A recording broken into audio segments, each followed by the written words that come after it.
നമ്മളിന്ന് വന്നിരിക്കുന്നത് കണ്ണൂർ ജില്ലയിലെ പ്രശസ്തമായ അറക്കൽ കൊട്ടാരത്തിലേക്കാണ്. എന്നാൽ നമുക്ക് അതിന്റെ കാഴ്ചകൾ കണ്ടാലോ? കണ്ണൂരിൽ സ്ഥിതി ചെയ്യുന്ന കേരളത്തിലെ ഏക മുസ്ലിം രാജവംശമായ അറക്കൽ തമ്പുരാക്കന്മാരുടെ പൈതൃക കേന്ദ്രമാണ് നമ്മുടെ അറക്കൽ കൊട്ടാരം. 200 വർഷത്തിലേറെ പഴക്കമുള്ള ഈ കൊട്ടാരം രാജവംശത്തിന്റെ ചരിത്രവും സംസ്കാരവും സൂക്ഷിച്ചുകൊണ്ട് ഇന്ന് അറക്കൽ മ്യൂസിയമായി മാറ്റിയിട്ടുണ്ട്. കൊട്ടാരത്തിലെ ദർബാർ ഹാൾ, ആയുധങ്ങൾ, പ്രാചീന രേഖകൾ എന്നിവ ഇവിടുത്തെ ആകർഷണങ്ങളാണ്. ചരിത്രപ്രേമികൾക്കും വിനോദസഞ്ചാരികൾക്കും ഇതൊരു അതിവിശിഷ്ടമായ ഒരു സ്ഥലം കൂടിയാണിത്.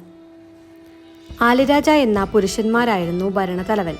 എന്നാൽ രാജവംശത്തിൻ്റെയും ആചാരപരമായ മേധാവിത്വം സ്ത്രീകളുടെ നേതൃത്വത്തിലായിരുന്നു.